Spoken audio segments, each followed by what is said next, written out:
Friends आज आम दशम श्रेणी वैद्युतिक आयरन जो प्रथम अध्याय अच्छी वैद्युतिक आयरन संपूर्ण सर्ट क्वेश्चन आंसर आम जाना आज गोटे वीडियो रे ओके। चलतु डेरी नक आरंभ करवा। प्रथम प्रश्न, केबे ओ किए इलेक्ट्रिक आयरन उद्भावन करते? उत्तरटी है वैद्युतिक आयरन 1882 मसीह ओ हेनरी डब्ल्यू सेलिंग द्वारा इलेक्ट्रिक आयरन उद्भावन करा जायतिला। तापर आसला द्वितीय प्रश्न, वैद्युतिक आयरन रे व्यवहृत हीटिंग कॉइलटीर नाम कौन? प्रश्नटी पुणी थे, वैद्युतिक आयरन रे व्यवहृत हीटिंग कॉइलटीर नाम कौन? उत्तरटी है कौन ना निक्रोम वायर। ओके, आम जो वैद्युतिक आयरन रे जो हीटिंग कॉइल व्यवहार करचु तार नाम है निक्रोम। तृतीय प्रश्न, निक्रोम तारटी डैश और डैश धातुर मिश्रण रे तैयारी। निक्रोम तारटी डैश और डैश धातुर मिश्रण रे तैयारी।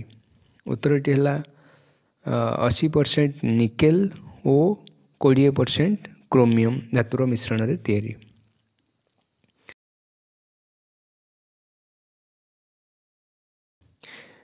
निक्रोम तार केते डिग्री पर्यंत उत्ताप को संभाली पारि थाए? निक्रोम तार केते डिग्री पर्यंत उत्ताप को संभाली पारि थाए?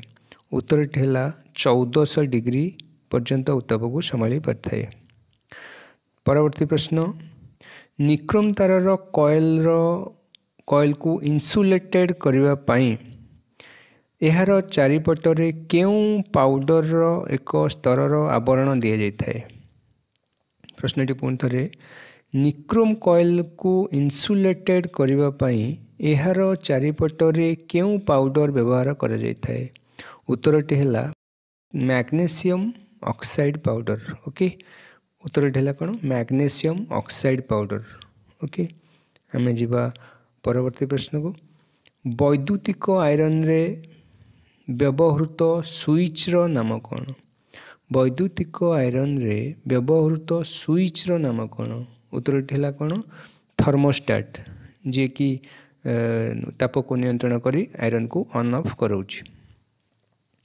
जीवा परवर्ती प्रश्न, वैद्युतिक आयरन रे व्यवहृत इन्सुलेशन रो नाम कौन?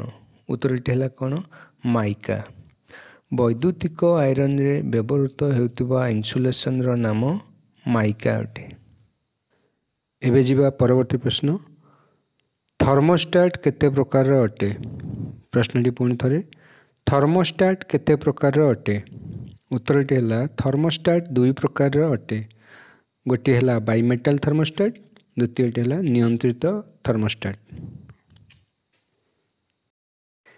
एबे जीवा परवर्ती प्रश्न, एक भल थर्मोस्टाट केते प्रतिरोध देखाई थाए?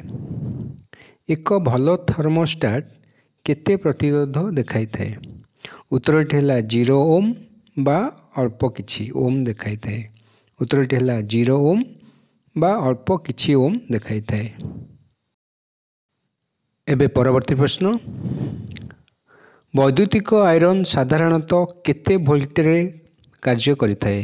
प्रश्नटी पुणी थे, वैद्युतिक आयरन साधारणतः केते वोल्ट रे कार्य करिथाए? उत्तरटी है 230 वोल्टेज रे कार्य करिथाए। उत्तरटी है 230 वोल्ट। परवर्ती प्रश्न, घरे व्यवहृत आयरन रो ओजन केते? प्रश्नटी पुणी थे, घरोई व्यवहृत आयरन रो ओजन केते? उत्तरटी है 3 केजी ठारू कम। उत्तरटी है 3 केजी ठारू कम। एबे परवर्ती प्रश्न, व्यावसायिक रे व्यवहृत हेउतिबा आयरन रो ओजन केते? व्यावसायिक रे व्यवहृत आयरन रो ओजन केते? उत्तरटी है 6 केजी पर्यंत होता है। उत्तरटी है 6 केजी। परवर्ती प्रश्न, थर्मोस्टाट रे व्यवहृत बाइमेटालिक स्ट्रिपटी डैश और डैश धातुर मिश्रण रे तैयारी।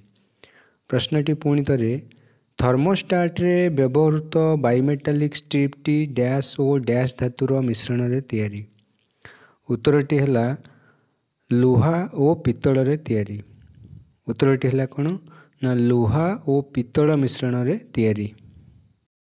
परवर्ती प्रश्न बाइमेटालिक स्ट्रिप रो कार्य कौन? थर्मोस्टाट रे बाइमेटालिक स्ट्रिप रो कार्य कौन?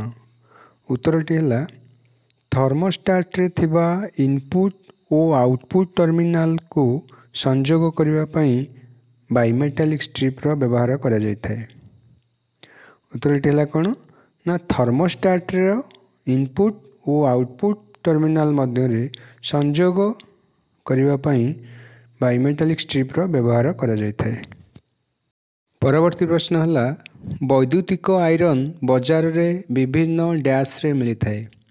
प्रश्नटी पुणी थरे वैद्युतिक आयरन बाजार रे विभिन्न डैश रे मिलिथाय। उत्तरटी है कौन वैद्युतिक आयरन बाजार रे विभिन्न वाटेज रे मिलिथाय। विभिन्न वाट रो मिलिथाय 350 वाट 500 वाट 600 वाट 750 वाट। तो से उत्तरटी है कौन वैद्युतिक आयरन बाजार रे विभिन्न वाट रे मिलिथाय। एबे परवर्ती प्रश्न विद्युत आयरन केते प्रकार? प्रश्नटी है विद्युत आयरन केते प्रकार? उत्तरटी है कौन 3 प्रकार। विद्युत आयरन साधारणतः 3 प्रकार। गोटे है ऑटोमेटिक आयरन, गोटे है नॉन ऑटोमेटिक आयरन, तृतीयटी है कौन स्टीम आयरन। ऑटोमेटिक आयरन, द्वितीयटी नॉन ऑटोमेटिक आयरन, तृतीयटी स्टीम आयरन। परवर्ती प्रश्न ऑटोमेटिक आयरन रे व्यवहृत होतिबा सोल प्लेटटी डैश और डैश धातव पदार्थ रे निर्मित। प्रश्नटी पुणी थरे ऑटोमेटिक आयरन रे व्यवहृत होतिबा सोल प्लेटटी डैश और डैश धातव पदार्थ रे निर्मित। उत्तरटी है एल्युमिनियम और स्टील धातव पदार्थ रे निर्मित। जो सोल प्लेट आम व्यवहार करचु ताहा एल्युमिनियम और स्टील धातव पदार्थ रे निर्मित। एबे परवर्ती प्रश्न आयरन रे व्यवहृत सोल प्लेटटी उपरे कहार कोटेड दिया जायथाय। प्रश्नटी पुणी थरे आयरन रे व्यवहृत सोल प्लेट रे कहार कोटेड दिया जायथाय। उत्तरटी है टेफ्लॉन रो लेप बा कोटेड दिया जायथाय। उत्तरटी है कौन टेफ्लॉन। एबे जिबा परवर्ती प्रश्न जदि आयरन टी गरम हेउ नहीं तेबे काहाकू जांच करिबा।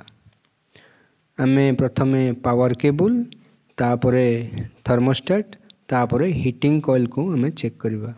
ए तीनोटी जिनस जदि खराब थिबो ताहले आम आयरन टी गरम हेबो नाही। सेथि लगी आमे प्रथमे पावर केबल को जांच करिबा। जदि पावर केबल टी ठीक अछि तापरे आमे थर्मोस्टेट को जांच करिबा। थर्मोस्टेट जदि ठीक अछि आमे तापरे हीटिंग कॉइल को जांच करिबा।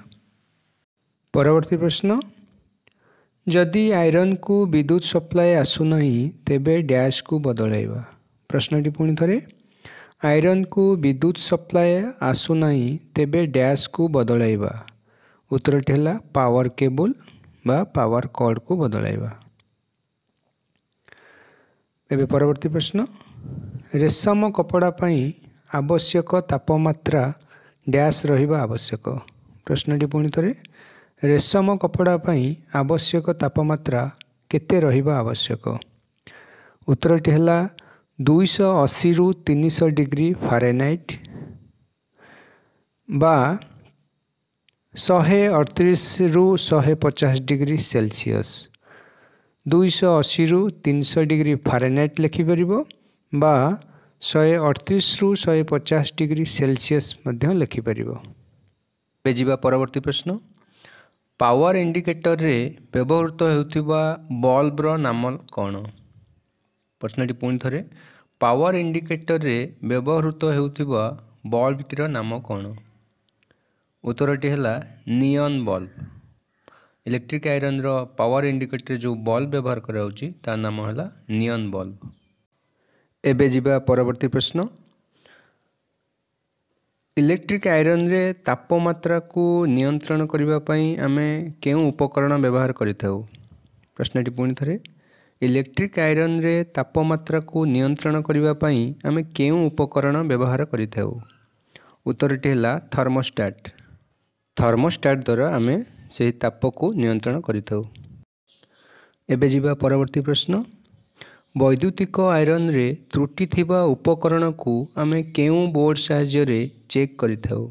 प्रश्नटी पुणी थरे, वैद्युतिक आयरन रे त्रुटि थिबा उपकरण को आमे केउ बोर्ड साहाय्य रे चेक करिथाउ। उत्तरटी है सीरीज बोर्ड। सीरीज बोर्ड द्वारा आमे त्रुटि उपकरण को चेक करिथाउ। ओके फ्रेंड्स, यह थिला इलेक्ट्रिक आयरन रो किछि शॉर्ट क्वेश्चन विथ आंसर्स। पुणी आमे परवर्ती वीडियो रे पुणी किछि क्वेश्चन आंसर मध्य डिस्कस करिबा, जोटा किछि संक्षिप्त रे आमे डिस्कस करिबा। आउ आशा करुछे वीडियो किछि आपन को शिक्षा को मिलिथिबो। आपण संगसाथी मानक मध्य रे शेयर करंतु। पुणी देखा परवर्ती वीडियो रे। Till then bye bye.